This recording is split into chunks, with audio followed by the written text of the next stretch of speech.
다 함께 묵상기도 드림으로 주일 예배 시작하겠습니다.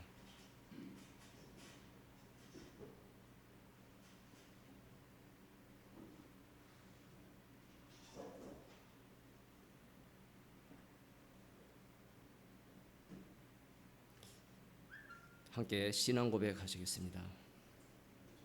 전능하사 천지를 만드신 하나님 아버지를 예감사오며 그 외아들 우리 주 예수 그리스도를 믿사오니 이는 성령으로 잉태하사 동정녀 마리아에게 나시고 본디오 빌라도에게 고난을 받으사 십자가에 못 박혀 죽으시고 장사한 지 사흘 만에 죽은 자들 가운데서 다시 살아나시며 하늘에 오르사 전능하신 하나님 우편에 앉아 계시다가 저리로서 산자와 죽은 자를 심판하러 오시리라. 성령을 믿사오며 거룩한 공예와 성도가 서로 교통하는 것과 죄를 사하여 주시는 것과 몸이 다시 사는 것을 영원히 사는 것을 믿사옵나이다. 아멘. 하나님 말씀 잠언서 25장 14절입니다.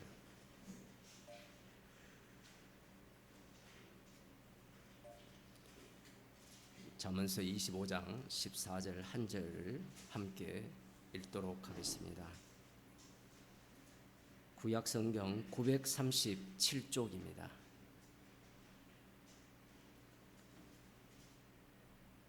선물한다고 거짓 자랑하는 자는 비없는 구렁과 바람 같으니라. 못 찾았습니까? 잠언서 25장 14절 말씀 같이 읽겠습니다. 선물한다고 거짓 자랑하는 자는 비없는 구름과 바람 같으니라. 아멘. 기도하시겠습니다. 천국의 길을 막고 말씀을 연구하고 가르치는 서기관과 바리새인들의 그 어리석음을 드러내시고 십자가로 천국으로 저희들을 인도하심을 감사드립니다. 참된 선물을 저희에게 주셨기에 우리의 인생이 주신 선물만을 자랑하는 주의 백성이 되게 하여 주옵소서. 예수님 이름으로 기도드리옵나이다. 아멘. 찬송가 211장입니다. 그 참혹한 십자가에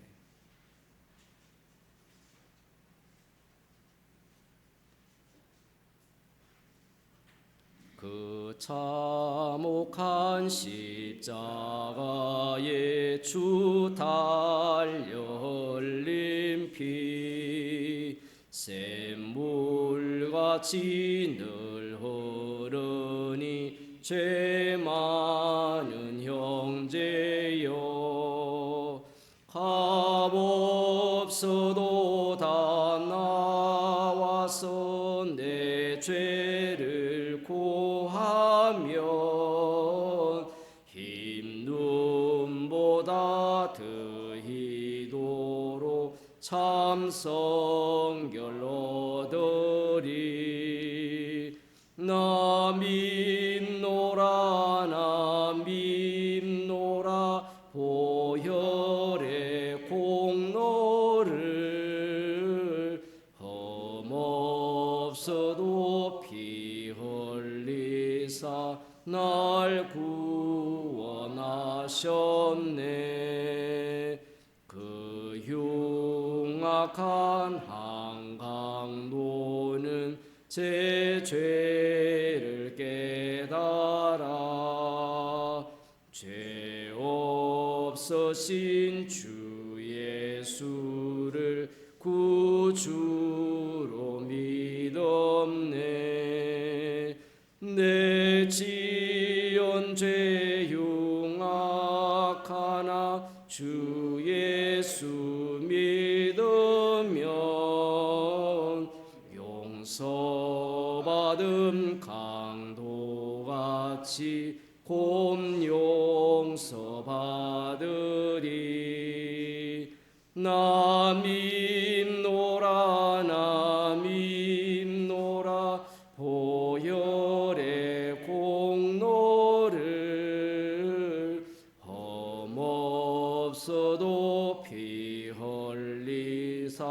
날 구원하셨네. 온 색성의 죄 사하신 하나님 어린 양, 그 십자가 지심으로 온 인류 구했네.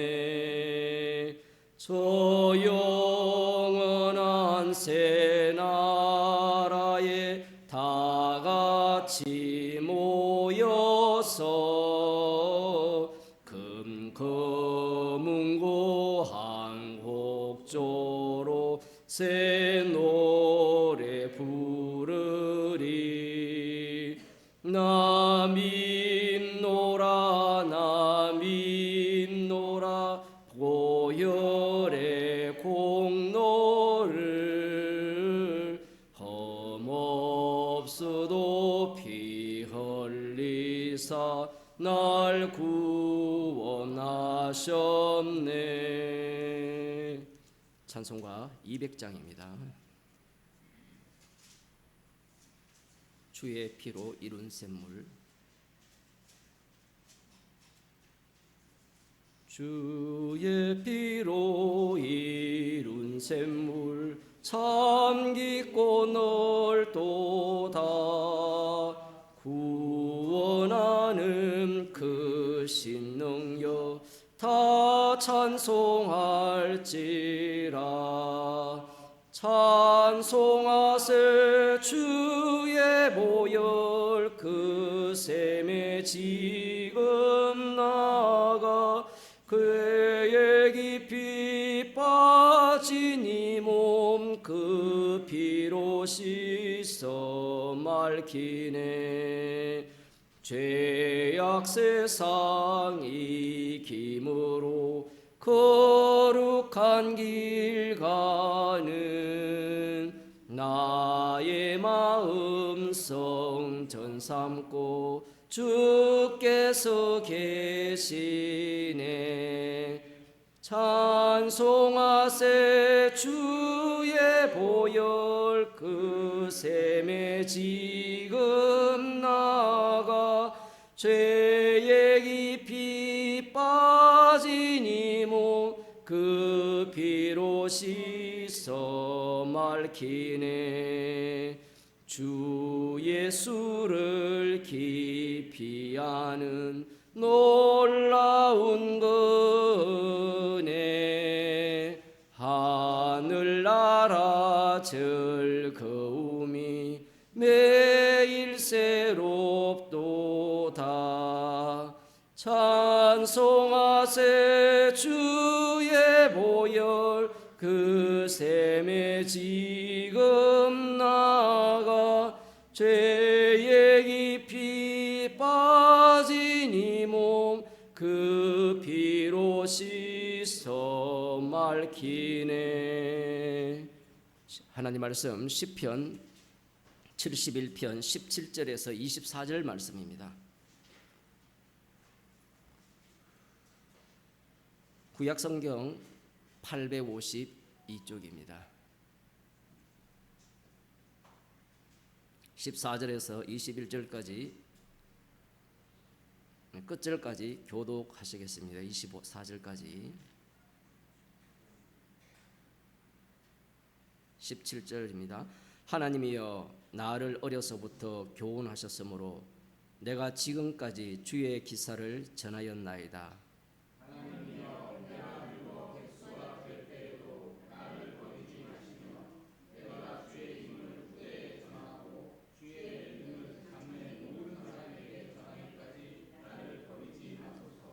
하나님이여 주의 의가 또한 지극히 높으시니이다. 하나님이여 주께서 대사를 행하셨사오니 누가 주와 같으리까?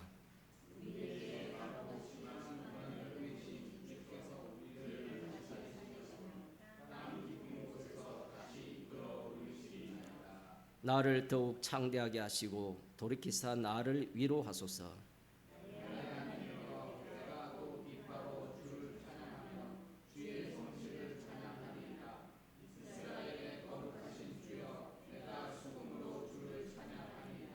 내가 주를 찬양할 때에 내 입술이 기뻐 외치며 주께서 구속하신 내 영혼이 즐거워하리이다. 그도 종일토록 주의 의를 말씀하오리니 나를 모해하려 하던 자가 수치와 무한을 당함이니이다. 아멘. 찬송가 245장입니다. 시온성과 같은 교회.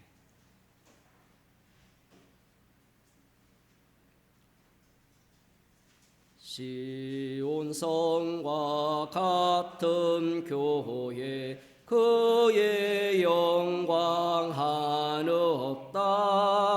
허락하신 말씀대로 주가 친히 세웠다. 반석 위에 세운 교회 흔들 자가 누구랴.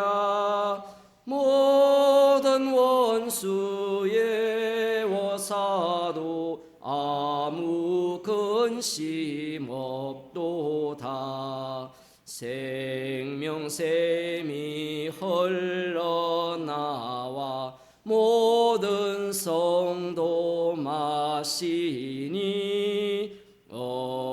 언제든지 솟아나와 부족함이 없도다. 새이른 물이 흘러가니 목마를 자 누구랴. 주의 은혜 풍족하여 넘치고도 넘친다.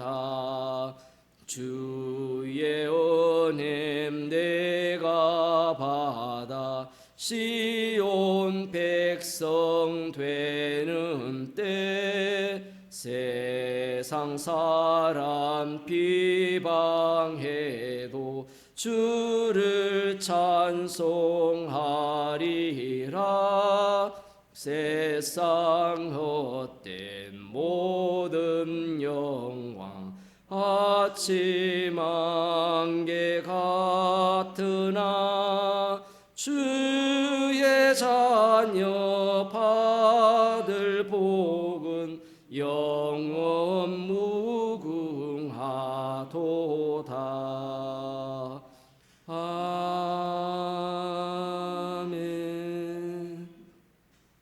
이 시간 김명희 집사님 우리를 대표해서 기도해 주시겠습니다.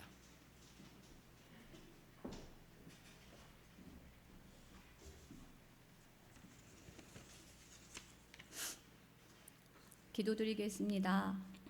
이 세상에서 한 생명이 태어나면 기뻐하고 한 생명이 죽으면 허망하고 슬프다고 하나님을 원망합니다. 또한 하나님처럼 되고 싶은 욕망에 선악과를 따먹고 마땅히 저주받아 죽을 육신을 날마다 말씀으로 무장하여 생명나무마저 취하여 구원에 이르고자 합니다. 그러면서 나의 행복을 위한 기도를 숙제처럼 하고 불편한 십자가의 행렬에서 하루만이라도 벗어나기를 내심 바랍니다. 오늘도 어김없이 다른 복음을 쫓는 외식하는 자인 우리를 이미 다 이루신 주님이 받은 고난을 날마다 생생하게 체험케 하여 우리 인생이 악취나는 쓰레기 봉지이며 완벽한 패배자임을 문득 깨닫게 해주시니 감사드립니다. 시간 속에 갇혀 사는 이 세상에서 우리 모두를 탐욕과 허물로 살게 하고 처절하게 망해가는 것이 온전한 축복이며 십자가의 증인의 삶임을 내 은혜가 내게 족하다는 주님의 말씀을 깊이 새기며 예수 그리스도 이름으로 기도드립니다. 아멘.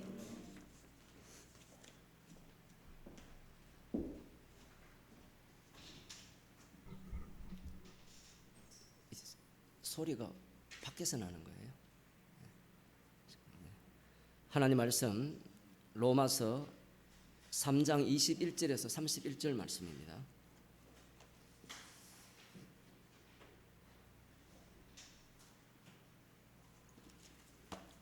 신약 성경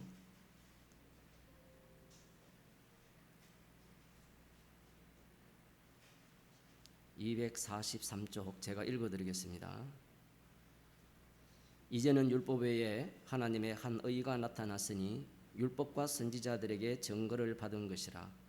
곧 예수 그리스도를 믿음으로 말미암아 모든 믿는 자에게 미치는 하나님의 의인이 차별이 없느니라.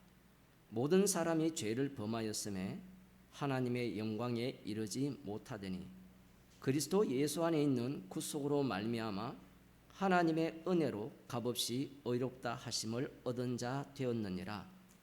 이 예수를 하나님이 그의 피로 인하여 믿음으로 말미암는 화목제물로 세우셨으니 이는 하나님께서 길이 참으시는 중에 전에 지은 죄를 간과하심으로 자기의 의로우심을 나타내려 하심이니 곧 이때에 자기의 의로우심을 나타내사 자기도 의로우시며 또한 예수 믿는 자를 의롭다 하려 하심이니라. 아멘. 오늘 여기까지만 읽도록 하겠습니다. 지난 시간에 우리가 21절을 살펴봤죠. 이제는 율법 외에 율법 밖에 하나님의 한 의가 나타났다라는 말씀의 의미는 율법이라고 하면 유대인밖에 없잖아요. 그죠? 그 지금 로마서 1장, 2장, 3장 여기까지 넘어오면서 그 율법 안에 누구를 집어넣습니까? 이방인을 집어넣어요. 우리들은 순서가 어떻게 되는가 하면 창세기부터 가인부터 그 다음 아브라함으로 이렇게 순서가 되잖아요. 그런데 성경은 율법부터 이야기를 해서 이방인을 그 속에 집어넣습니다.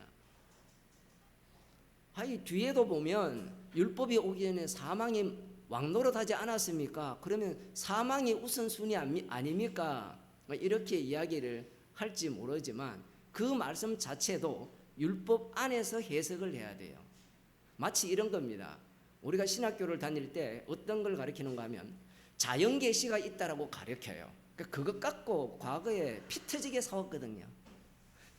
칼만 있으면 그냥 쫄려 죽입니다. 우리들이야 신학 논쟁이 그냥 취미생활이잖아요.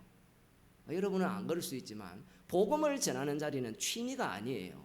천국과 지옥이 갈리기 때문에 말씀의 금 자체는 아니오라는 것은 아니오라고 해야 되고 이오라는 것은 이로해야 되잖아요. 그 당시에 그런 쓸데없는 싸움이에요. 물론 주님께서도 그걸 갖고 어떻게 이용하시는지는 잘 몰라요. 지금 우리들이 보면 간단하잖아요. 자연계시가 계시 안에 들었잖아요.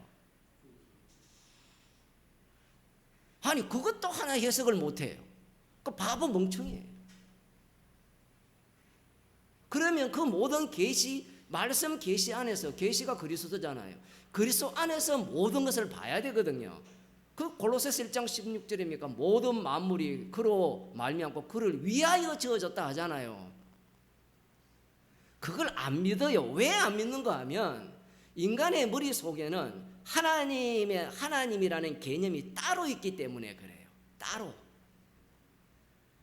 그리고 이게 얼마나 가짜는 이야기인가 하면 자연 계시가 되어버리면 자연 계시를 통해 계시된 하나님은 우상일까요? 진짜 하나님일까요? 우상이죠. 100%. 이스라엘을 통하여 계시하신 여호와도 우상이 되는 판에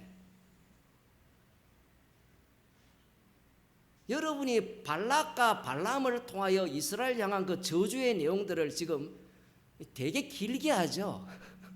민수기 지금 한 설교를 10번 이상을 한 것 같은데 그 내용으로 들어가 보세요.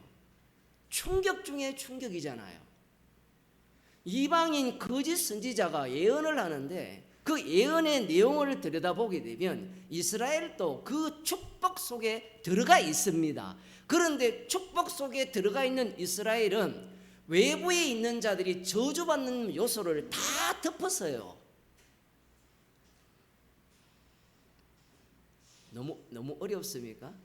다시 한번 말씀드리면 이스라엘은 축복받은 민족이에요. 그래서 발람이 축복을 하거든요. 축복을 하는데 축복받은 이스라엘을 보면 이스라엘을 축복하는 자에게는 축복을, 이스라엘을 저주하는 자에게는 저주를, 이 두 요소를 이스라엘 자체가 덮어쓰고 있어요. 그래서 발람 선지자가 머리가 팽팽 돌아가니까 천재 중에 천재죠. 이스라엘이 합류합니까 안 합니까? 안 하죠. 나는 내 백성에게로 간다라고 하는 거예요. 왜? 출애굽한 이후에 이스라엘을 보면 거기에 들어가고 싶습니까 안 들어가고 싶습니까? 여러분 유월절 어린 양의 피에 거기에 합류하고 싶어요 안 하고 싶어요? 예? 아유 구원해주면 좋죠. 애들이 그렇거든요. 애들이 학교만 안 다니면 최고라는데 우리 맞죠? 학교 안 다녀서 한 1년 2년 3년 놀아보세요. 미치거든요. 근데 학교만 그래요. 결혼했으면 최고라는데 결혼해서 몇 년 갑니까? 지금 따님하고 지금 신나게 이제 신혼인데 나중에 또 뭐라 하는가? 취직하면 정말 취직하고 싶다. 안 가거든요. 때리치우면 어떻게 하는가 하면 놀아보세요. 취직하는 게 소원이라 그러. 인간의 욕망은 갈피를 자를 수 없는데 지금 유월절 어린 양의 피로 애굽에서 구원해 준 다음에 우리는 얼른 참가할까요 안 할까요? 할까요 안 할까요? 대답 한번 해보세요. 안 하죠.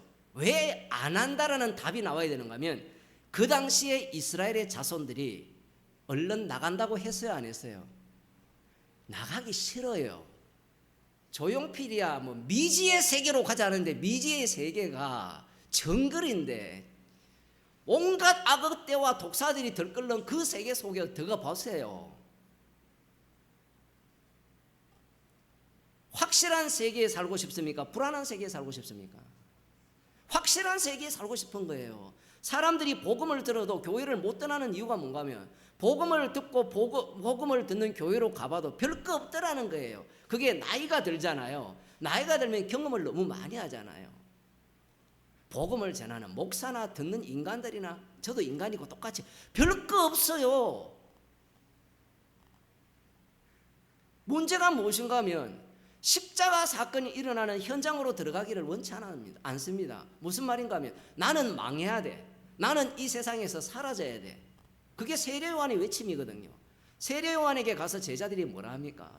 예수님, 스승님, 당신에게 세례받은 사람에게 다 갚디다. 여러분 중에 저한테 성경 공부를 배워가지고 어떤 사람이 교회를 한다. 근데 그쪽으로 다 간다 그러면 기분 좋아요 나빠요? 얼마나 예가 간단합니까? 아니 내가 전했는데 나한테 와야지. 아니에요. 그가 흥해야 돼요. 그러면 제자들이 뭘 합니까? 그가 아니잖아요. 소자가 주님이거든요. 소자가 주님이에요. 우리는 모든 것을 내 중심으로 보려고 하거든요. 지금 이 이스라엘 백성들을 보게 되면 유월절 어린 양 억지로 잡은 거예요. 억지로. 제가 그 창세기 설교할 때 그 롯이 구출 당할 때 야고보서입니까? 어디 유다서에 보면 맞아요. 롯이 의인 베드로 후서입니까? 의인 롯이 고난을 당했다 하거든요. 그런데 고난 당한 그 롯이 애굽에서 소돔과 고모라 성에서 나가기를 원했어요, 안 나갔어요? 안 원했어요. 그래서 천사들이 딱 세팅 딱 됐어요. 천사 둘이 가니까 몇 명만 잡을 수 있어요?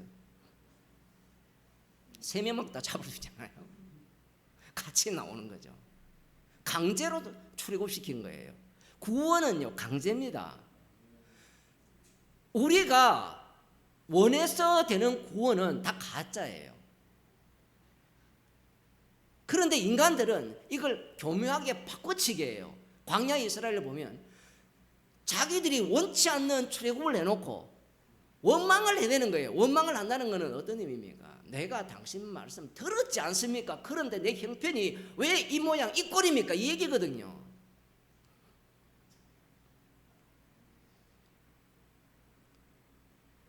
율법 밖에 한 의라는 것은 규정이 어떻게 되는가 하면 율법 밖에 있는 한 의를 통해서 이 세상을 보는 거예요. 우리는 관심이 율법 밖에 있잖아요. 율법이라는 것을 중심에 두잖아요. 율법 밖에 한 의를 보자는 거예요. 그게 십자가잖아요. 그 십자가에서 세상을 보면 모두가 다 어디에 갇혀 있어요? 율법 안에 갇혀 있는 겁니다.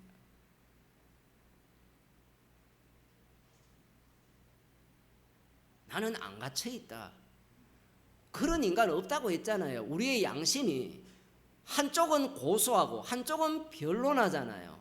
여러분 복음한 이후에 거기에서 벗어났습니까? 예? 벗어났어요. 날마다 예수 그리스도로 말미암아 감사하잖아요.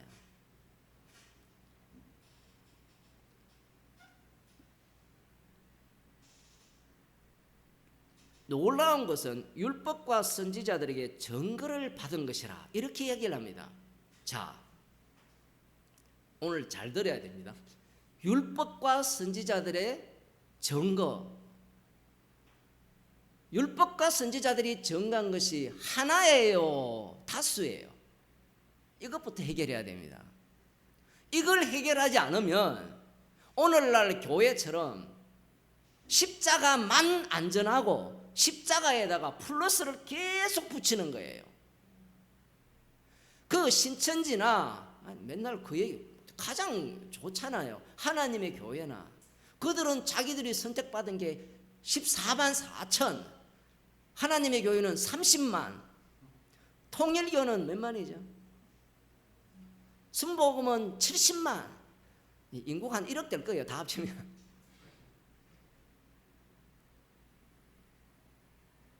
율법과 선지자들이 증거한 게 뭐예요? 신학자들이 성경을 해석을 할 때 졸리니까 또 마이크를 이게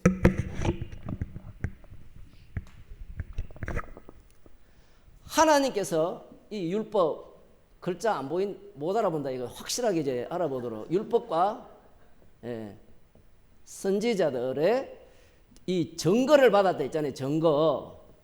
증거 받은 게 뭐예요? 율법 박 왜라고 하니까 왜 박이라고 이야기하는가 하면 우리 세계가 아니라는 이야기예요. 우리는 내가 있고 내 밖을 연결할 때는 이 밖은 나와 연결이 되어 있어요. 그런데 율법 밖을 해버리면 이거 외부예요. 외부. 완전 바깥쪽입니다. 여기에서는 큰 구렁이 있어서 건너갈 수가 없어요. 이걸 뭐라고 하는가 하면 창세기에는 화영검이랍니다.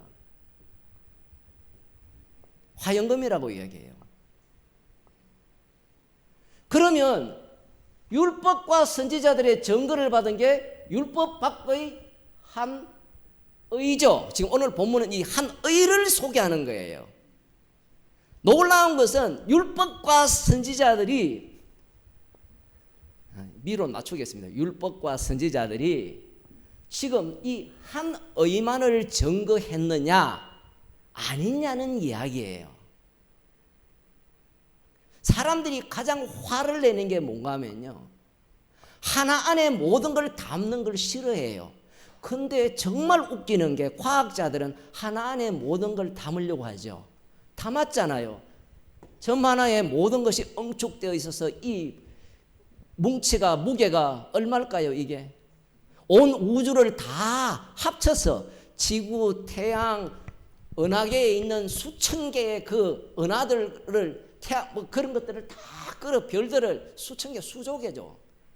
수조조조 이걸 다 모아서 하나에 집어넣어요.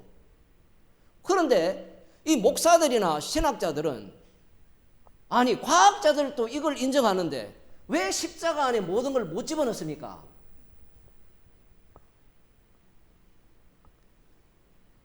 제가 지금 이 사람들을 뭐 옹호하는 얘기가 아니에요. 왜 못 집어넣느냐 하면 이들은 다양성을 인정하거든요. 다양성을 인정하죠. 다양성이 근데 어디에서 나왔습니까? 놀라워요. 하나에서 나왔어요. 완전 복음입니다. 복음. 그러니까 불교로 넘어가는 거예요. 기독교인들이.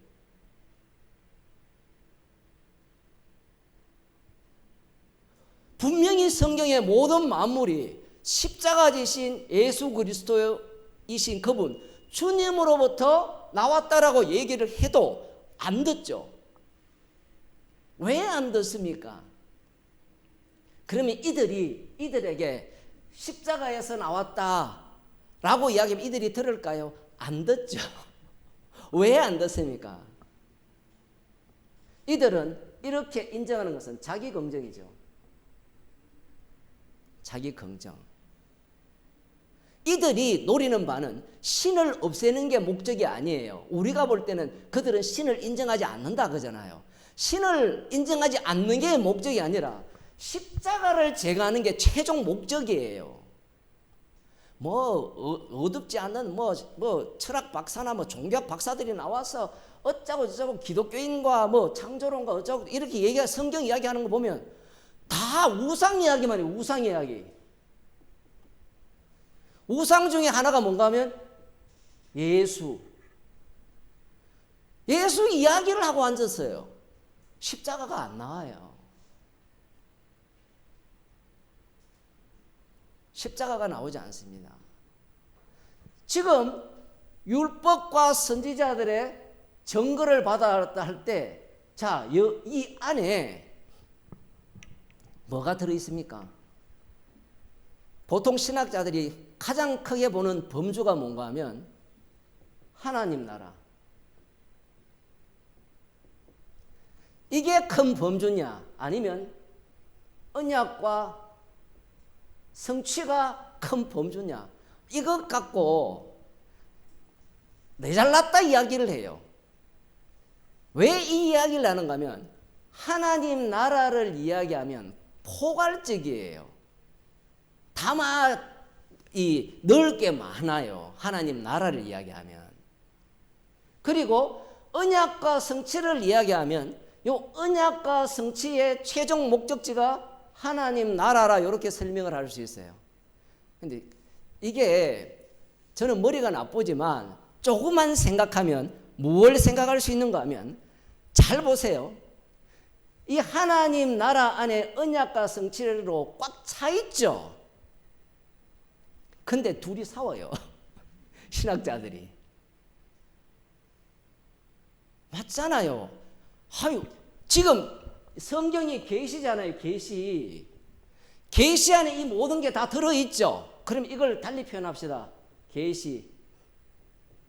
그래서 제가 얘기한 거예요. 자연 계시가 이 밖에 있는 게 아니고 안에 있다라는 겁니다. 그러면 계시의 내용을 다 들여다보면 이 내용을 다 이야기하면 언약과 성취에 대한 이야기고 하나님 나라에 대한 이야기라는 겁니다. 그런데 지금 로마서에서는 율법과 선지자들, 지금 이들이 이런 주장을 하는 이유가 뭔가 하면 율법과 선지자들은 율법에서는 하나님 나라가 사실은 예고되지 않습니다. 물론 아브라함에게 약속하신 나라는 있어요.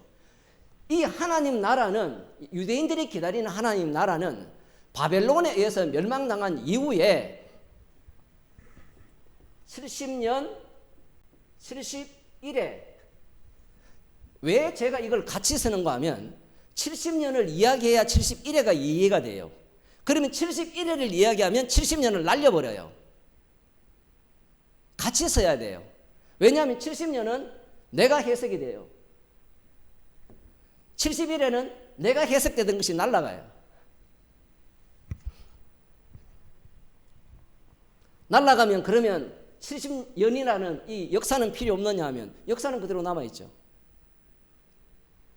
자, 이 내용 안에 무엇이 담겨 있는가 하면 이사야 선지자를 통한 하나님 나라가 약속이 되어 있어요.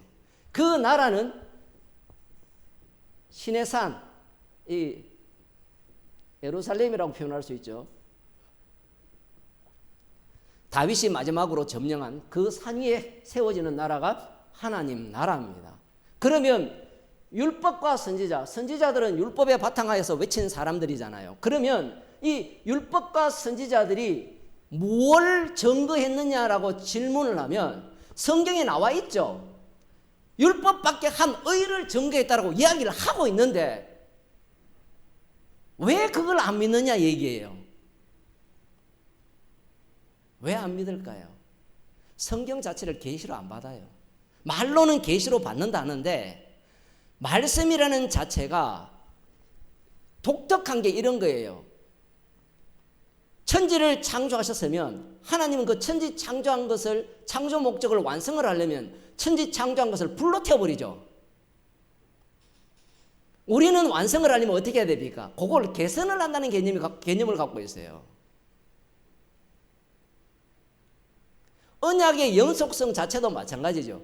언약의 연속성 자체는 그 이전 언약에 대해서 십자가가 더욱더 분명하게 드러나는 언약이라면 노아에서 아브라함 이렇게 넘어가면 이삭, 야곱 쭉 넘어가면 이 십자가가 더욱더 분명하게 들어가면 이 자체가 부정돼야 되죠. 긍정이 되면서 부정이 되는 거예요. 그런데 사람들은 이것을 계속 유지하고 싶은 겁니다. 왜 유지하는가 하면 유대인들과 똑같은 거예요. 혈통을 유지해야만 자기들이 살 수 있는 겁니다. 지금 율법과 선지자들이 성경에 들어보면 다잖아요. 창세기부터 말라기까지 다 내용이잖아요. 그 안에 뭐가 들어있어요? 언약과 성취도 들어있고 하나님 나라도 다 들어있어요. 또 뭐라고 또 이야기하냐? 뭐 여러 가지 논리가 있죠. 또 어떤 사람은 14만 4천. 아무튼 뭐 이건 수준 낮아도 너무 낮죠. 근데 수준 낮아도 너무 낮은데 이게 왜 먹히느냐라고 하면 하나님 나라가 되었던 언약과 성취가 되었던 14만 4천이 되었던 모두가 뭐가 관련되어 있는가 하면요. 자기 구원과 관련되어 있어요. 자기 구원과 관련되어 있어요. 그러니 14만 4천을 여기에 다 집어넣어도 성경이 가득 차는 겁니다. 내 구원 중심이기 때문에. 그런데 지금 성령을 받은 사도 바울이 로마서를 통해서 율법과 선지자들의 증거를 받은 내용이 뭐냐라고 하면 우리는 계속해서 이 율법 밖에 한 의 예수 그리스도의 피 안에서 오늘 우리 요즘 성경은 그렇게 번역되어 있거든요. 예수 그리스도의 피 안에서 예수 그리스도의 믿음으로 구원을 얻는 이 내용이 있어요. 그런데 이 내용 안에 지금 사도 바울은 이 모든 걸 다 담아버려요. 쉽게 말하면 십자가 안에 율법과 선지자들이 전가한 내용이 다 담겼다라는 이야기를 지금 로마서에서 하고 있는 겁니다. 사도 바울이 바리새인 중에 바리새인이잖아요. 바리새인 중에 바리새인은 뭘 추구합니까? 자기 구원을 추구하죠. 지금 그걸 머릿속에 깔고 있지 않으면 로마서를 읽으면서 믿음으로 의롭게 되어서 구원을 얻는다라는 그 구원 중심의 신학을 구속사 신학이라고 불러요. 그렇게 말하는 사람은 또 아니라고 할지 모르지만 뭘 구속합니까? 그러면 예수님을 구속한다. 그러면 동의를 해요. 누구를 구원해요? 칼빈부터 시작해서 인간 구원론에 미쳤어요. 사도 바울이 그걸 모를까요? 사도 바울이 이 분야는 전문가입니다. 구원 얻기 위해서 지난주 살펴봤죠. 부자 청년이 어떻게 하면 선한 선생님이 어떻게 하면 영생을 얻겠습니까? 선한 선생님이라고 불렀으면 영생은 선한 선생님이 자기 피로 줘요. 그런데 그 부자는 뭘로 접근하려 했습니까? 돈으로 접근하려 했잖아요. 돈 챙기고 저는 죄인 중에 계십니다 하면 구원받을 수 있는데 그렇게 쉬운 법을 몰라요. 그런 노림수는 통하지도 않지만 그렇게 구원을 하세요. 주님이.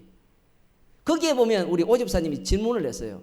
목사님 거기에 보면 예수님이 그를 사랑하사라는 그는 무슨 의미입니까? 밥을 먹으면서 지난 주일날 질문을 하더라고요.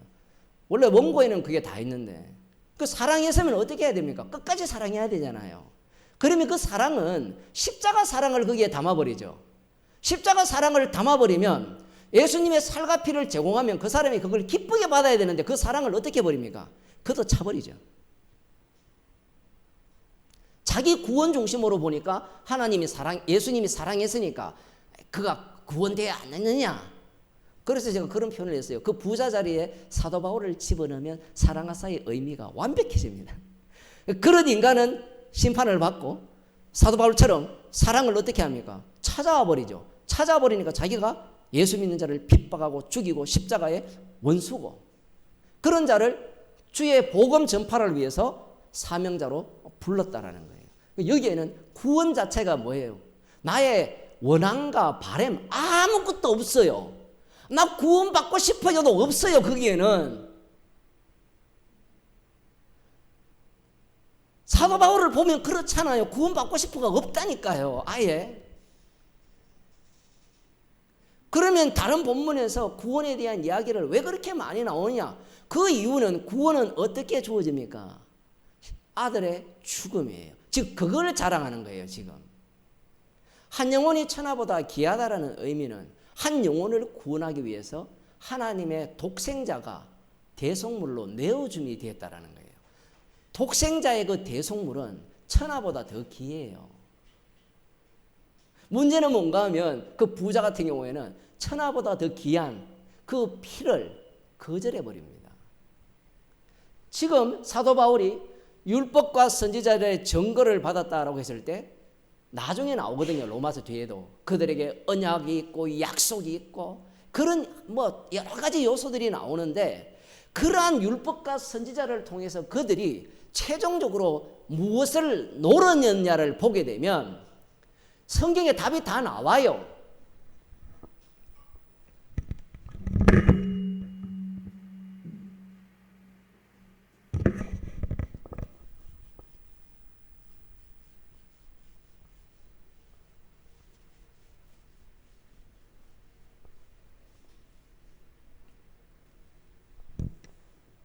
바리새인과 서기관들,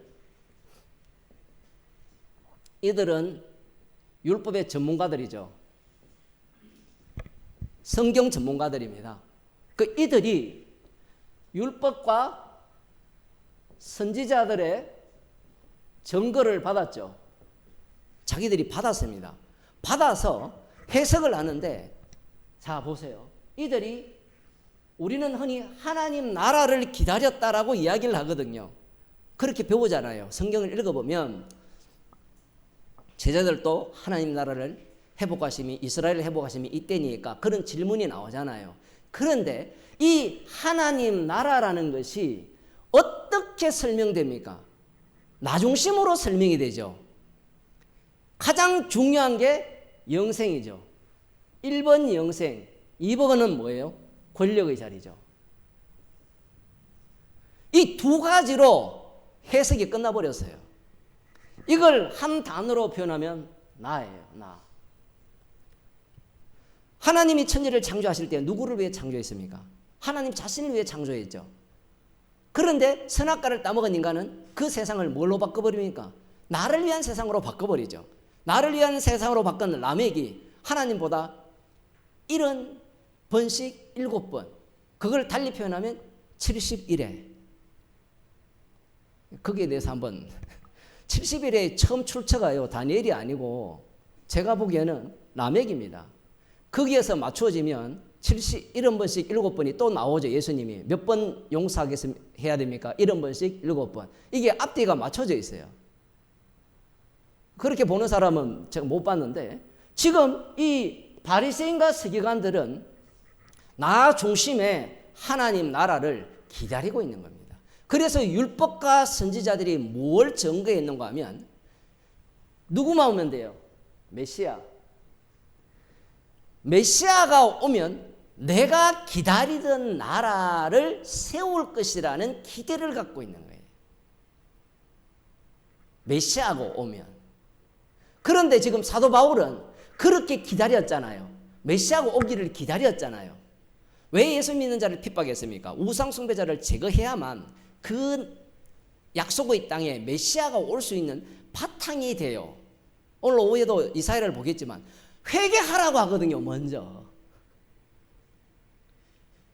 지난번 말라기 4장 볼 때 아비의 마음을 아들에게, 이게 먼저라는 것을 그들은 깨닫지 못해요.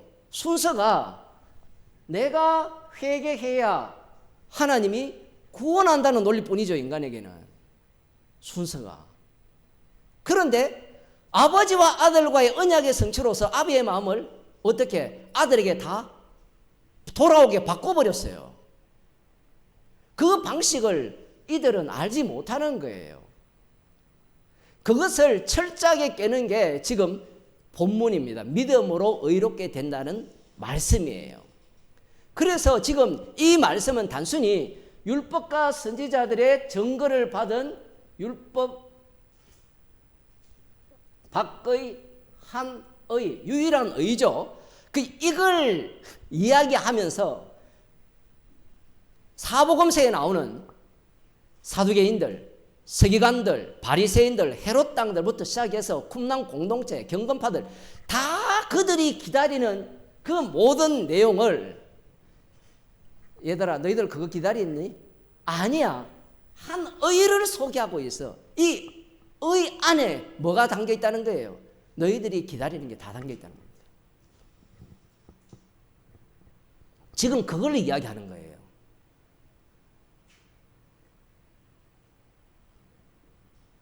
나중에 보면 로마서 14장입니까? 거기에 보면 하나님 나라는 먹는 것과 마시는 것이 아니라 의와 평강과 희락이라 이야기하죠. 그 말이 왜 나오겠습니까? 왜 나오겠습니까? 의와 평강은, 희락은 어디에서 나와요? 십자가에서 나와요. 진정한 기쁨은 십자가 앞에서 죄인 되는 기쁨, 이것보다 기쁨이 없어요. 십자가 피로 의롭게 되는 것보다 기쁨이 없어요. 평강은 십자가로 평강 기대잖아요. 우리는 아까 권사님이 따님이 아기를 낳는데 간절히 기도하잖아요. 그럼 편안히 낳으면 편안한 거잖아요. 불쾌하지 마시고 모든 인간이 똑같이 기도합니다. 그건 다 하는데 우리가 생각하는 편안은 그거예요. 그런데 그 낳은 이제 언니가 발음을 내가 지어놓고 선생님이 되었는데 2년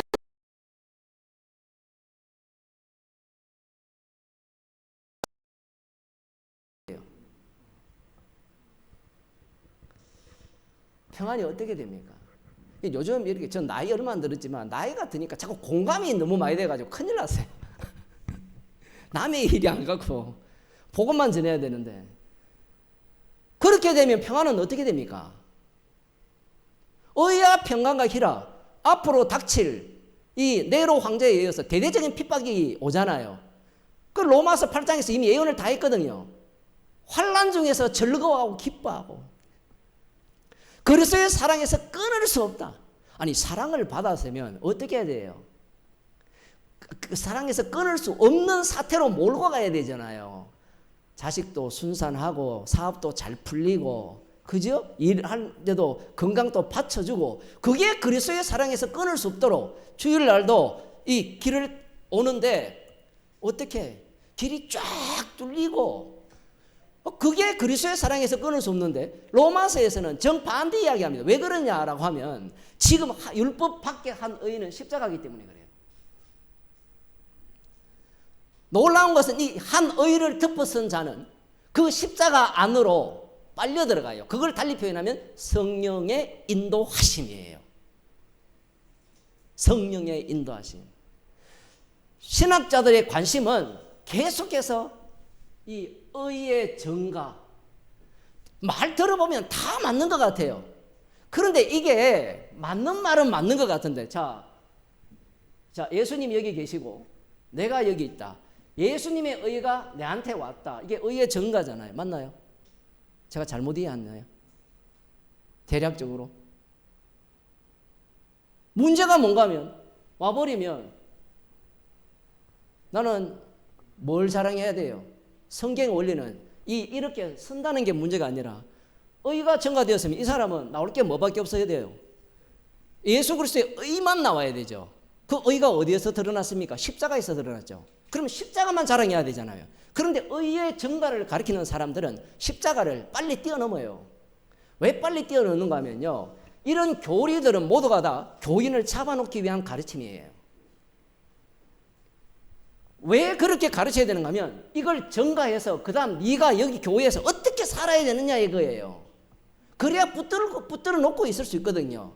그 14만 4천 이미 다 차고 넘쳤어요. 그런데 왜 자꾸 사람들을 끌어모으느냐? 간단해요.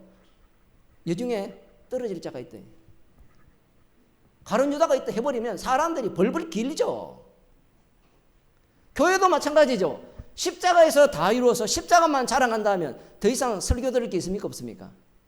여러분이 그런 생각 안 해요? 설교 한번 들으면 끝났잖아요. 이미 십자가의 피로 다 끝났고 뭐 할 것도 없고 완성 다 했고 더 들을 게 뭐가 있어요? 무엇을 빼버립니까? 예수님께서 주가 되시는데 주가 되시면 내가 세상 끝날까지 항상 함께 동행한다라는 걸 빼버리는 겁니다. 이걸 딱 빼버리면 뭐만 남아요? 제가 로마서 하면서 그런 얘기 했죠. 뭐만 남습니까? 이걸 빼버리면, 동행을 빼버리면 뭐 남죠? 지식만 남는 거예요. 그래서 죽거나 사나 지식을 가르치는 거예요. 성경 지식을. 그러면 가르치지 말라는 말입니까? 부지런히 가르치라고 하죠, 사도 바울이. 왜 그렇습니까? 가르쳐도 소용없다 이거예요. 대마를 얼마나 가르쳤겠습니까, 사도 바울이. 우리 같은 경우에 선생님이 사도 바울이면 여러분이 복음을 떠나겠어요? 뭣도 모르는 사람은 안 떠날 거야. 선생님이 워낙 훌륭하니까. 예수님한테서도 떠났는데, 예? 가룟 유다도 떠났는데 사람들은 착각을 하죠.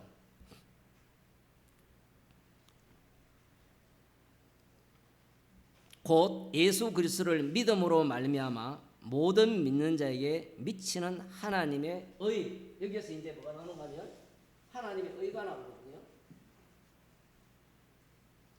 자, 여기에서 지금 이렇게 되어 있습니다. 여러분, 이게 유튜브 듣는 사람 안 들리니까 예수 그리스도를 믿음으로 말미암아 이렇게 돼 있죠. 지금 여러분 성경은 그죠? 예수 그리스도를 믿음으로 말미암아 모든 믿는 자에게 미치는 하나님의 의 이렇게 나오죠. 헬라 성경을 보면 이걸 어떻게 바꿀 수 있는가 하면 예수 그리스도를 믿음으로 하면 주어가 누가 되죠? 내가 되죠. 우리가 되죠. 그런데 이 부분을 예수 그리스도의 의로 바꿀 수 있어요. 어떤 용감한 번역자가 이렇게 번역해 놨습니다. 킹 제임스 험정이요. 번역 잘한 게 되게 많아요. 거기에 보면. 왜 이렇게 이야기를 해야 되는가 하면 율법 밖에 한 의라고 했을 때는 우리가 믿을 수 있는 믿음 자체가 없어요. 지난 시간에도 말씀드렸습니다만 로마서 4장에 가면 아브라함이 하나님을 믿었어요? 안 믿었어요? 믿었다고 나오잖아요. 나이가 100세가 되어도 그 믿음이 약해졌어요? 안 약해졌어요?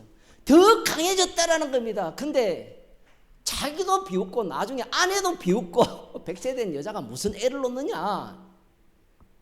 안 맞다고요. 이게 앞뒤가.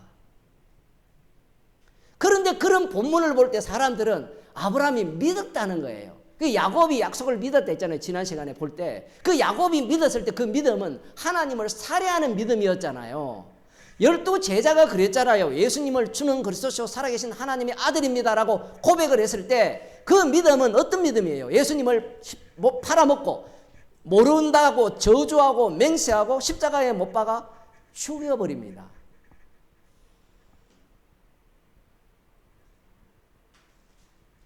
그게 그들이 예수님을 믿은 모습이에요. 그래서 예수 그리스도의 믿음으로 말미암아 모든 믿는 자에게 미치는 하나님의 의인이. 로마서 1장 앞부분을 한번 봅시다.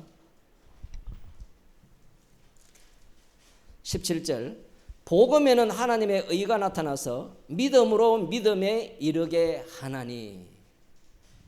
예수님의 믿음이에요. 아니 목사님, 예수님은 하나님인데 예수님이 뭘 믿습니까? 라고 하면 아브라함의 믿음의 성취가 예수님이거든요. 그러면 예수님이 아버지의 뜻에 순종을 했잖아요. 요한복음을 보겠습니다. 요한복음 10장입니다.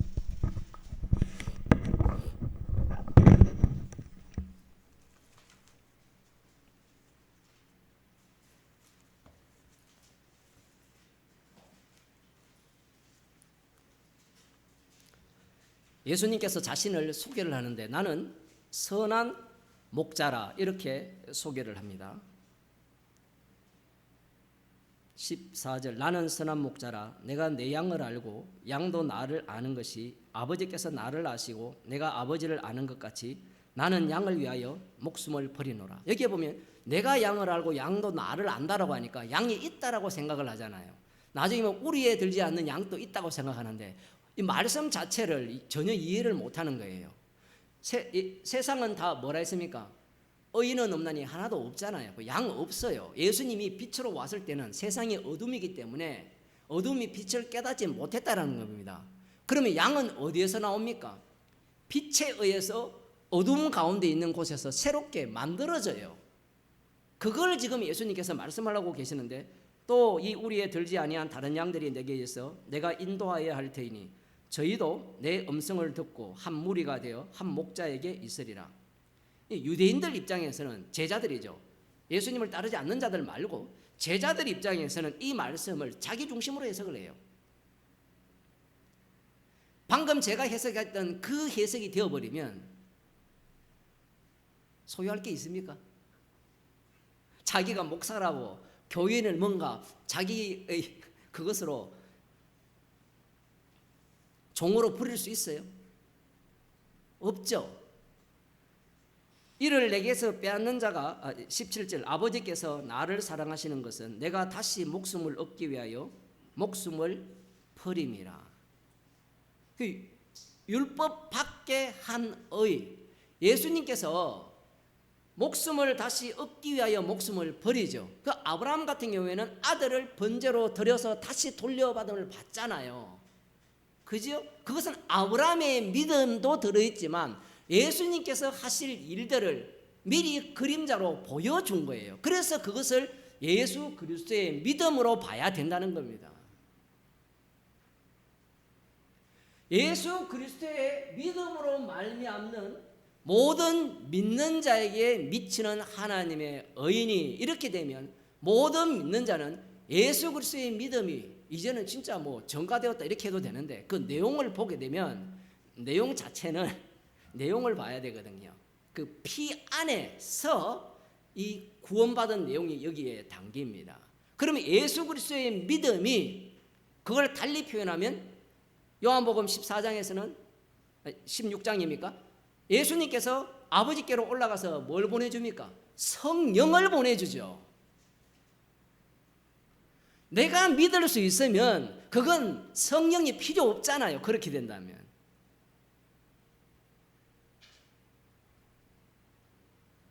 믿을 수 없다라는 이야기를 율법과 선지자가 하고 있는 거예요.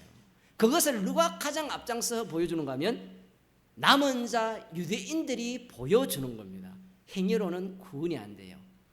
행위로 구원이 안 된다는 말의 의미는 제가 좀 과격한 표현을 할게요. 믿음으로도 안 된다는 이야기입니다. 왜냐하면 행위라는 말도 나로부터 나오고 믿음도 나로부터 나왔어요. 그래서 지금 로마서 3장에 나오는 이 얘기가 예수 그리스도를 믿음으로 말미암아 모든 믿는 자에게 미치는 하나님의 의라고 하니까 우리가 믿음으로 우리는 의롭게 됩니다.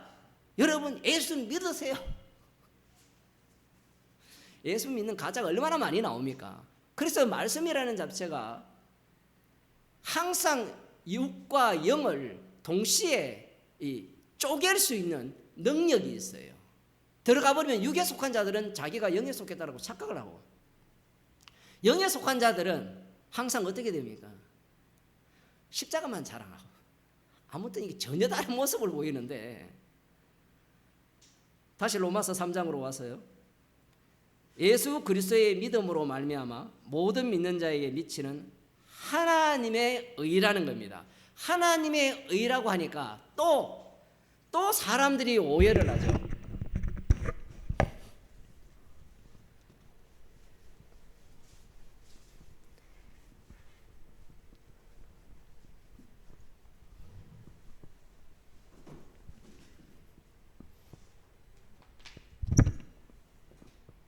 하나님의 의를 달리 표현하면 뭐예요? 예수 그리스도의 믿음. 달리 표현하면 십자가예요. 이 논리를 알지 못하는 겁니다. 왜 그러냐라고 하면 이미 신학 자체가 삼일체 교리를 머릿속에 새겨놔 버렸어요. 복음을 전하면 삼일체로 다 답을 다 해요. 십자가조차도 삼일체로 이야기하려고 해요. 물론 맞죠. 그러면 삼일체를 믿어야 구원 얻는다. 아예 노골적으로 이야기하거든요. 고신교단에서는 교리를 그렇게 만들었어요. 삼일체를 믿어야 구원을 얻는다. 완전히 악마적이죠. 그럼 또 설명할 수 있지 않습니까? 왜 그렇게 표현을 했는지. 왜 그렇게 표현했는지 복음만 전하면 안 돼요? 왜 자기가 걱정을 합니까? 천국 가고 지옥 가는 걸.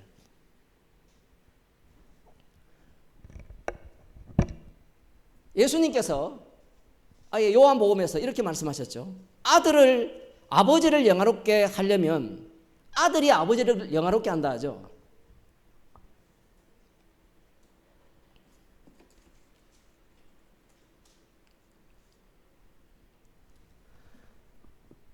아들을 영화롭게 하사 아버지를 영화롭게 하옵소서. 이렇게 기도를 해요. 그러면서 이미 십자가의 완료성을 끌고 와서 이미 아들을 영화롭게 하셨습니다라는 이런 말씀을 하시거든요. 지금 이 말씀을 왜 하시느냐라고 하면 만일에 있잖아요. 구약이 없으면 율법과 선지자가 없으면 이 얘기할 필요가 없어요. 그냥 하나님 믿으세요라고 하면 돼요.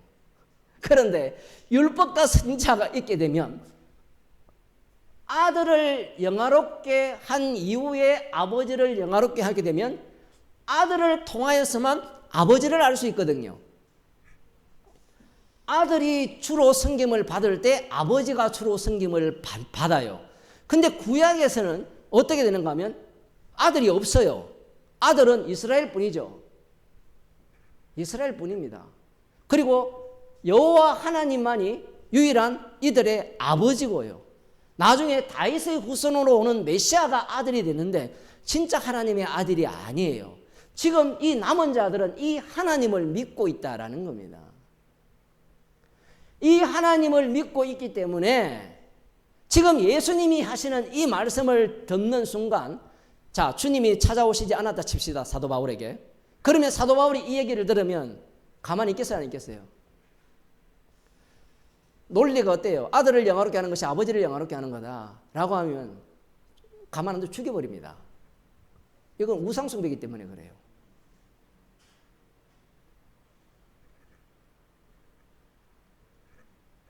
삼일체의 문제가 하나님 따로, 예수님 따로, 성령님 따로이기 때문에 그래요. 성경에 비슷하게 따로인 것 같잖아요. 따로 돼버리면 다 하나님을 믿어야 돼요. 언제 하나님께서 삼일체 믿어서 구원 얻는 데 있습니까? 예수 이름 외에는 구원을 얻을 만한 이름을 준 적이 없다 이죠. 예수님이 살과 피가 구원하지. 그래서 목사들한테 질문을 하거든요. 사복음서에 네 죄를 사했노라 이렇게 했을 때 그 죄를 어떻게 사합니까? 라고 물어보세요. 목사들한테. 교인들한테 한번 질문해 보세요. 여러분. 사복음서에. 그러면 예수님이 하나님이기 때문에 죄를 사한다. 이렇게 답변해요. 100이면 100이. 그게 악마예요. 예수님은 죄를 사는 방법은 피 흘림이 없으면 죄 용서가 안 돼요. 그럼 예수님이 죄를 살 때는 자기의 십자가를 갖고 죄를 사는 거예요. 미래의 일이지만 현재 일로 와버렸어요.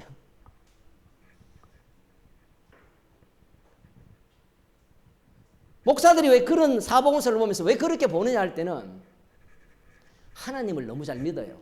그래서 제가 오늘날 교회가 유대교라고 한 겁니다. 조금 더 보겠습니다. 그 다음 나오는 얘기가 모든 사람이 죄를 범하였음에 맞아요? 네, 모든 차별이 없느니라. 자, 차별이 없다. 이 하나님의 의에 대해서 차별이 없다라는 의미는 뭘 이야기하고자 하는 거예요? 유대인과 이방인의 차이가 없다. 이 얘기를 하는 건 맞긴 맞는데 율법 밖에 한 의를 지금 지켜 세우는 이야기입니다. 차별이 없다는 말은. 십자가의 피가 어느 정도냐라는 그걸 설명하는 거예요. 그런데 유대인들은 자기들에게는 차별이 있을 것이라 예상을 하고요. 또 재미있는 것은 나중에 로마에 있는 성도들 중에도 우리는 저 주님을 믿지 않는 유대인들보다는 더 나을 거라고 생각을 하는 거예요. 또 차별하는 겁니다. 차별이 없다라고 이야기하는 이유는 성도는 성령을 받았잖아요. 그러면 뭘 자랑하겠어요? 십자가를 자랑해야 하는데 계속해서 차별을 앞장세우기 시작하는 겁니다. 나중에 서신서들에 보면 이단들이 다 그렇게 나오거든요. 나와 너는 다르다라는 거예요. 고린도 교회 같은 경우에는 바울파, 아볼로파, 게바파가 왜 나옵니까? 거기에 차별이 없는 일 한번 집어넣어 보세요. 그러면 죄인 중에 개수가 되잖아요. 그런데 이 차별이 없는 일화를 뭘로 봅니까? 나는 은혜를 받았다. 이런 식으로 해석을 하는 거예요. 정반대로 성경을 보는 겁니다. 그 다음 봅시다. 모든 사람이 죄를 범하였음에 하나님의 영광에 이르지 못하더니. 확정이죠. 여기에 나오죠. 지난 시간에도 했지만 모든 사람. 그래서 율법 밖에 한 의를 이야기한 이유는 모든 사람이 죄를 범했다라는 것을 확정하는 겁니다. 그 율법을 안 주면 죄가 죄로 드러나지 않는다 했으니까 하나님의 영광에 이르지 못하죠. 자, 여기에서 하나님의 영광에 이른다라고 할 때 사람들은 뭘 생각해요? 방금 제가 요한복음에 나오는 아들을 어디에서 영화롭게 합니까? 십자가에서 영화롭게 하죠. 십자가에서 주가 되시거든요. 다 이루시고. 그런데 하나님의 영광에 이르지 못한다니까 요 이야기를 유대인들이 받게 되면 어떻게 받겠어요? 하나님의 영광에 이른다는 것은 뭘 생각하겠어요? 요한계시록에 나오는 혼인잔치에 들어가서 즐겁게 먹고 노는 거. 그거 유대인들이 다 기다렸던 하나님 나라거든요. 십자가의 위대성을 지금 찬양하고 있는데 인간들은 내가 들어가서 어떻게 행복하게 사느냐. 그걸 지금 꿈꾸고 망상하고 있는 겁니다. 하나님의 영광에 이르지 못하다니 할 때는 지금 로마서는 누구한테 쓴다 했죠? 성도들에게 쓰죠. 성도들에게 쓰니까 맞죠? 여기에 아멘하죠. 모든 사람이 죄를 범하였으며 이야기를 하는 순간 뭐가 돼요? 십자가의 영이 먼저 왔잖아요. 먼저 와버리면 이 말씀 속으로 빨려들어야 되죠. 이해되는 게 아니에요. 내가 생각을 해보니까 이게 죄가 맞더라. 그럼 생각했는데 죄가 아니면 어떡할 거예요? 성령이 먼저 온 거예요. 사도 바울도 이 사도 바울에게 적용하면 마찬가지죠. 사도 바울이 주님이 찾아오기 전에는 모든 사람이 죄를 받으면서 하나님의 영광에 이르지 못하더라. 아멘 하여 안 해요? 안 하죠. 왜냐하면 나는 여기에 들어가요? 안 들어가요? 안 들어가죠. 나는 죄를 범하지 않는 부류에 들어가기 때문에 나는 하나님의 영광에 도착할 수 있다. 그 영광의 자리는 메시아 왕국이거든요.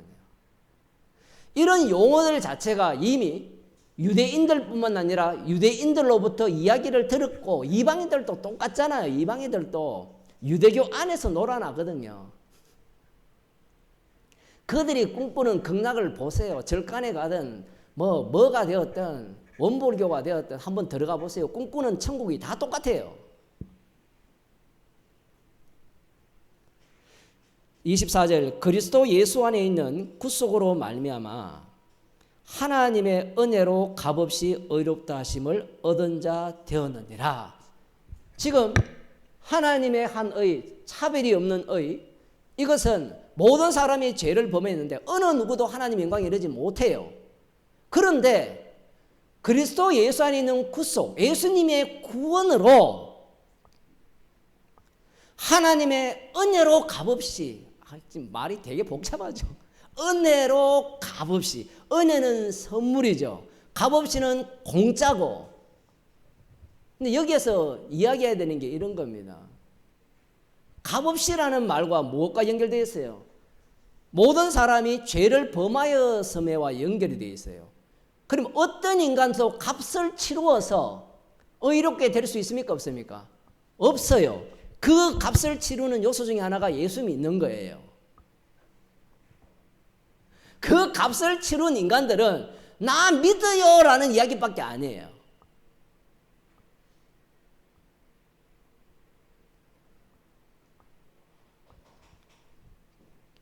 그리스도 예수 안에 있는 구원, 이미 예수님께서 뒤에 나오죠. 이미 야곱은 사랑하고 에서는 미워했다라는 방식으로 구원을 내버리는 겁니다. 그 구원으로 말미암아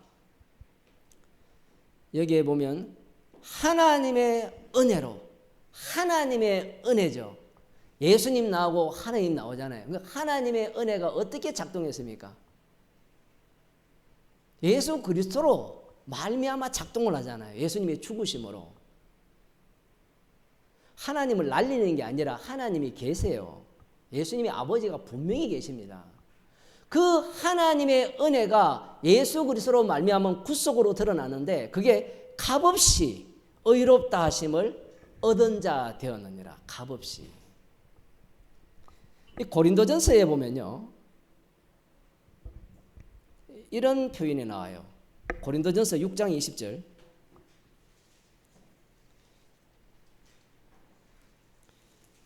값없이 구원을 받았다 이렇게 얘기를 할 때 반드시 함께 봐야 되는 구절이 고린도전서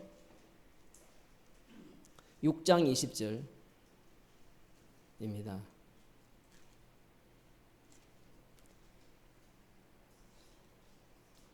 19절부터 보면 너희 몸은 너희가 하나님께로부터 받은 바 너희 가운데 계신 성령의 전인 줄을 알지 못하느냐. 너희는 너희의 것이 아니라 값으로 산 것이 되었도다. 지금 이렇게 이야기하거든요. 값없이 의롭다함을 얻었는데 이 고린도전서 6장 20절에서는 값으로 산 것이 되었다라는 거예요. 구원을 얻는 데 있어서는 우리 쪽에서는 어떤 값도 지불하지 않았고 그냥 공짜로 받은 게 의롭게 되는 거예요.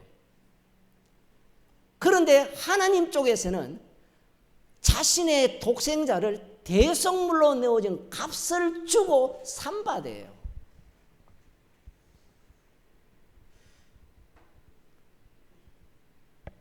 이 두 요소가 동시에 작동을 하는 겁니다. 그래야만 뒤에 나오는 이야기가 딱 연결이 돼요. 물론 그 내용을 포함하고 있지만 좀 더 봅시다. 값없이 의롭다 하심을 얻은 자 되었느니라. 내가 얻는 게 아니죠. 예수님의 믿음이 우리 속에 담겨진 거예요. 이 구약의 인물들을 보면 간단하게 히브리서 11장에 보면 나오잖아요. 주님의 믿음이 그들을 끌고 가지 자기의 믿음은 주님의 인도하심을 계속 방해합니다. 회방꾼이에요. 이 예수를 하나님이 그의 피로 인하여 믿음으로 말미암는 화목제물로 세우셨으니, 예수님을 소개합니다. 25절. 이 예수를 하나님이 그의 피로라고 할 때 요 로가 헬라어는 n으로 되어 있는데 안으로죠. 그의 피 안에서 믿음으로 말미암은 화목제물로 세우셨으니, 화목제물은 피로 세워진 화목제물이에요. 지금 이걸 자랑하게 하기 위해서 은혜로, 하나님의 은혜로 값없이 의롭다 하심을 얻은 겁니다. 그 받은 걸 내놓으라는 거예요. 받은 걸. 지금 그 얘기를 하고 있어요. 본문에서는.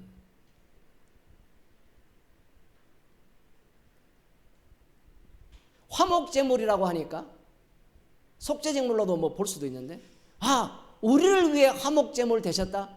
그렇게 생각을 하잖아요. 나를 위해. 나를 위한 화목제물은 없습니다.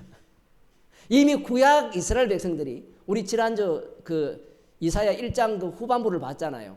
16절 이하를 보게 되면, 10절에서 16절을 보게 되면 그들이 무수한 제물로 희생물을 드리잖아요. 드리는 목적이 뭐예요? 나를 위한 거거든요.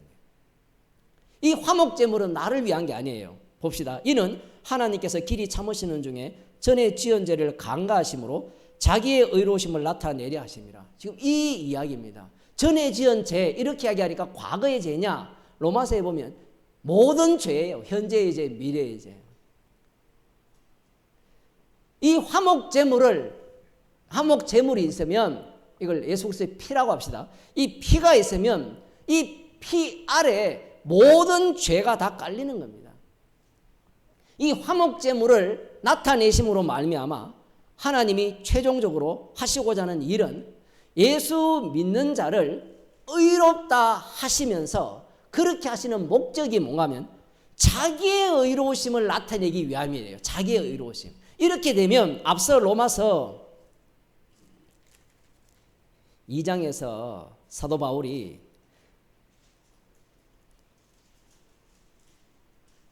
시편을 갖고 왔잖아요. 3장에서 시편 51편을 갖고 왔잖아요. 시편 51편을 어떻게 이야기했습니까? 다윗을 구원하기 위한 하나님의 용서였습니까? 아니죠. 하나님께서 주의 말씀에 의롭다 하심을 얻으시고 판단받으실 때 이기려 하심이라. 이것을 위해서, 이걸 달리 표현하면 십자가에 피 흘린 그 예수 그리스도를 심판주로 세우기 위해서, 그걸 달리 표현하면 자기의 의로우심을 나타내기 위해서 전에 지은 죄를 안 보시고 화목 제물을 통하여서 죄를 용서하신다라는 이야기입니다. 자기 의를 나타내기 위해서, 자기의 의로움을. 아마 이렇게 이야기하면 나 천국 가기 싫어할 사람이 한둘이 아니고 대부분일 겁니다. 왜냐하면 나를 위한 하나님이 아니면 나는 안 믿겠다는 게 인간의 마음이거든요. 그게 우상이었거든요. 지금 로마서에서 그 이야기를 하고 있는데 끊임없이 행위로 구원 얻지 않고 믿음으로 구원 얻습니다. 그럼 믿음으로 구원 얻는 사람이 뭘 자랑해요? 뭘 자랑합니까? 십자가를 자랑합니까? 믿음으로 구원을 얻었다면 행위로 말미지 않잖아요. 그러면 은혜로 구원을 얻었다면 그 내용은 예수 그리스도의 피 안에서 화목 제물을 믿음으로 말미암아 의롭게 되는 거잖아요.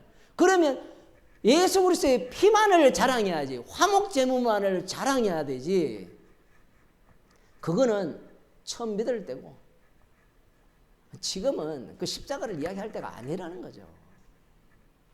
어떤 목사가 복음을 들었다고 하면서 어느 교회에 와서 강의를 하는데 1시간 15분 동안 강의를 하는데 뭐 한 1시간 14분은 쓸데없는 말만 하다가 진짜 쓸데없는 말이에요. 한마디를 뭐라고 하는가 하면 십자가에서 머물러서는 안 되고 부활의 기쁨과 능력 속에서 살아야 된다. 그 얘기를 왜 해요? 그 얘기하는 목적이 있습니다. 은혜를 제거시키는 방법이에요. 은혜는 십자가로 말미암아 주어졌잖아요. 그러면 은혜를 제거해버리면 뭐만 남죠? 부활만 남아요. 처음 알았습니까? 전에 지은 죄를 간과하사라고 하니까 하나님께서는 이제는 그런데 이제 끝나서 구원파처럼 이제는 괜찮아.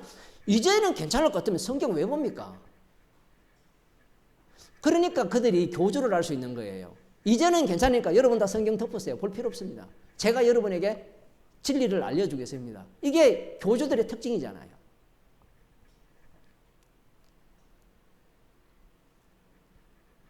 (26절) 곧 이때에 자기의 의로우심을 나타내사 자기도 의로우시며 또한 예수 믿는 자를 의롭다 하려 하심이라.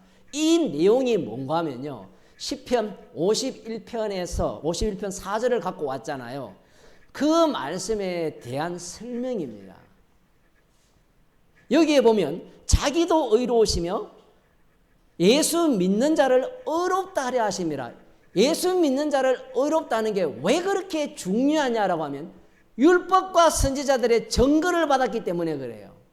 심판주는 반드시 어떤 일을 하는가 하면요, 지옥 보낼 자는 지옥 보내고, 율법에는 또 어떤 요소가 있죠? 구원 요소도 있잖아요. 율법은 심판도 있고 구원도 있고 축복도 있고 저주도 있잖아요. 그게 완성이 돼야 될 거 아닙니까? 심판은 심판대로, 그 인간 쪽에서는 간파를 못하죠. 라인이 도무지 따라갈 수가 없습니다. 심판은 심판대로 행하고 동시에 구원도 해야 될 거 아니에요. 분명히 말씀을 하셨잖아요. 믿으면 구원 얻고 믿지 않으면 심판한다. 이 모든 요소를 다 이루어내신 것이 십자가 사건이라는 겁니다. 그 속에 누가 들어갔어요? 예수 믿는 자를 의롭게 하신 그 의롭게 된 성도가 거기에 들어간 겁니다. 말씀을 맺겠습니다. 사도 바울을 보세요. 사도 바울을 이 자리에 집어넣으면 명확하잖아요. 예수 믿는 자를 의롭게 하신 목적이 뭐예요? 하나님의 의로우심, 하나님의 의로우심 이렇게 표현을 하니까 또 오해를 하잖아요. 하나님의 의로우심은 이 땅에 어떻게 나타났습니까? 십자가로 나타났죠. 그 십자가의 완료성을 증가하기 위해서, 다 이루었다는 것을 증가하기 위해서 그 증인으로서 사도 바울은 의롭게 된 거예요. 그러니 사도 바울 자체 안에 뭐가 담겨 있습니까? 하나님의 의로우심을 뽐내는 게 담겨 있고, 그 속에 심판도 담겨 있고, 거기 속에 구원도 담겨 있는 거예요. 성도의 몸 자체가 지금 무엇을 뽐내는 몸입니까? 하나님의 의로우심, 십자가를 뽐내는 몸입니다. 그걸 자랑하라고 우리를 의롭게 하신 거예요. 기도하겠습니다. 하나님 아버지, 십자가로 드러난 하나님의 의로우심을 자랑케 하기 위해서 저희를 의롭게 하셨다라고 말씀하셨습니다. 성령을 받았기에 나의 증인이 아니라 땅끝까지 주님의 증인으로 살게 하여 주옵소서. 주 예수 그리스도의 은혜와 하나님 아버지의 크신 사랑과 성령의 교통하심이 주님의 하나님의 의로우심만을, 십자가만을 자랑하고 드러내기를 소원하는 주의 백성에게 축원하옵나이다. 아멘. 마치겠습니다.